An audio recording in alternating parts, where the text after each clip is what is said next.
I've been getting some questions lately about differences between a financial advisor, a financial planner, and a financial coach. So in today's video, I just want to discuss some similarities and differences between those three so that you can decide which one you should work with. I am Tiffany Thomas with wealthytiffany.com, and I achieved financial freedom at age 38. So if you want to achieve financial freedom at a young age as well, hit that like button and hit the subscribe button, and we're going to dive right in. Let's just talk about a few reasons why someone may want to work with a financial advisor or financial planner or a financial coach. And it could just be as simple as you want to set up a budget and manage your money better, or maybe you want to set up a debt payoff plan, or you want to know where to invest your money or how to invest your money. There's all different sorts of money-related items. So depending on what you want to do with your money, where you're at with it, you may want to work with someone in the financial industry. Let's first talk about a financial advisor. So a financial advisor is kind of hands-off.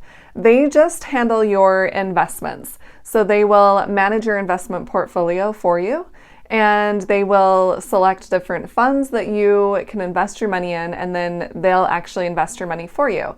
And since they are doing that work for you, they are going to charge a fee. Usually it is a percentage. It's usually a 1% fee that they charge of your investments that you have with them. And there are a ton of different financial advisors at a lot of different companies. For example, there's Ernst & Young or Morgan Stanley or even Bank of America. A financial advisor will usually meet with you quarterly to go over your investments. And since they work for a particular company, they will only have access to certain investments. And they could even have access to a life insurance plan or other investment products. But essentially, they just have what is at the company that they are working for. So they don't have access to all of the different funds out there.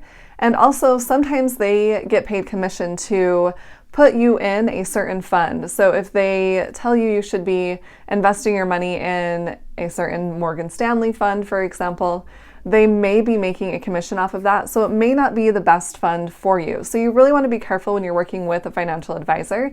You want to ask them exactly how they're getting paid, and even specifically ask them, okay, are you getting paid more if I invest in these particular funds that you are recommending? Because it may not be in your best interest to be in those funds. And there are some advisors that are called fiduciary advisors. And that means they are legally obliged to act in your best interest. They usually charge a flat salary or a fee or receive a cut, like that 1% fee that we talked about, of the assets under management. So whatever amount you have invested with them. And because of the compensation structure, advisors are seen as having fewer conflicts of interest than brokers. So if you do choose to work with a financial advisor, definitely find one that is a fiduciary advisor, so that they do have your best interest at heart. And there are some that claim to be a fiduciary advisor, but they may not be because they are looking to make money. That's their profession. And sometimes they may still recommend things that may not be the best for you. And like I've talked about on my channel before, I really feel like you can do a little bit of research and invest on your own. And that way you wouldn't have to be paying someone a fee to invest your money for you.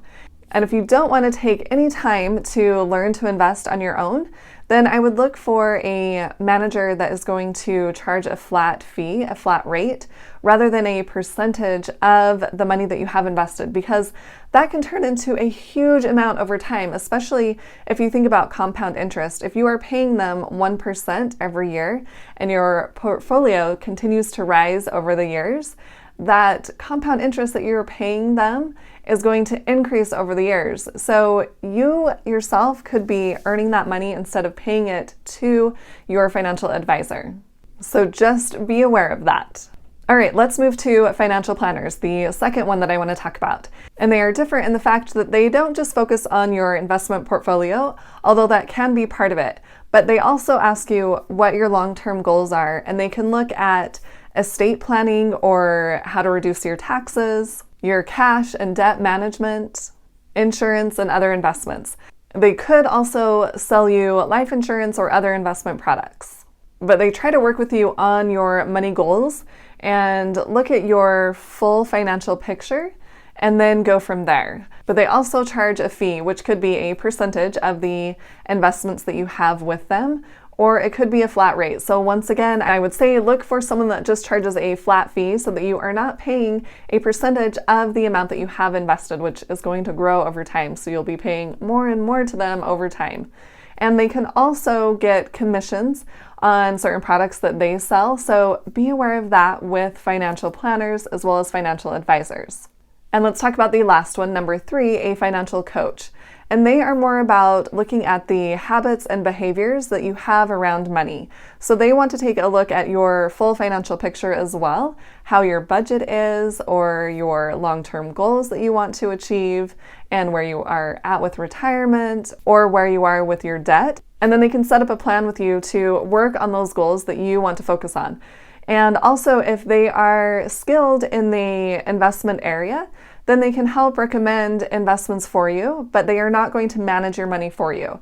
So usually a financial coach just charges a one-time fee, a flat fee, and it could just be, if you have one session with them, or they might have a fee if you want to do a 6-week program with them or something like that.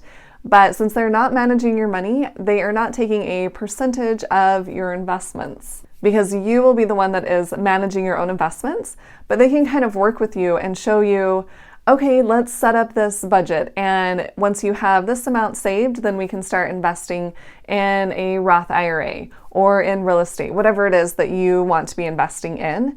And the end goal with a financial coach is to not have you be dependent on them for the rest of your life like you would with a financial advisor, because you would be paying them the entire time that your assets are managed with them. And a financial coach would just want you to learn the skills to better manage your money on your own. And you can work with them for however long that time frame is that you select, but eventually they want you to do it on your own. And I can see, some people need more accountability. So you might work with someone longer, or you might come back to them in a while and do kind of a checkup with them or something. But it's more about changing your behaviors in the beginning and your habits in the beginning, what you're spending your money on. Are you spending on your priorities? Are you saving enough money for retirement? And they can really help you along those lines. And I call myself a wealth mentor because I like to focus more on the wealth building side of things. So I'm not just about getting out of debt and setting up a budget, although that can be part of it. But I really want you to achieve financial freedom. I want you to have that long-term goal and be able to invest your money and make it work for you instead of you always working for the money. So depending on what type of financial coach you find, there are different skill sets that each of them have.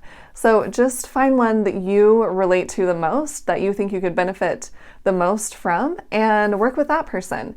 Also, a financial coach doesn't have access to certain investment products or life insurance, anything like that. So they are not going to push products on you that would not be in your best interest.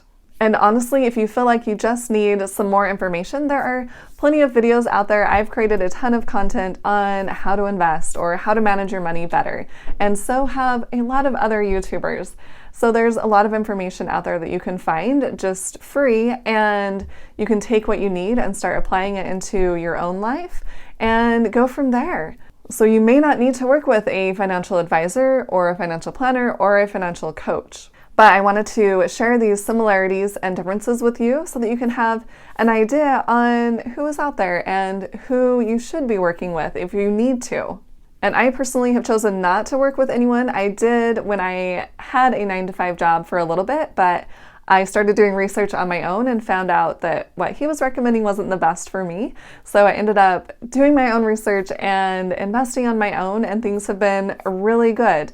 And that's the thing, you can create high returns without using a financial advisor or a financial planner.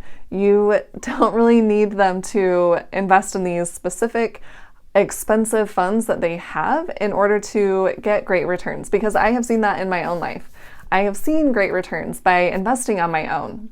And like I mentioned earlier, if you are doing it on your own, that means you have more money essentially to invest and put toward your financial freedom fund because you aren't paying that 1% fee over time or whatever it might be. You get to keep that money instead.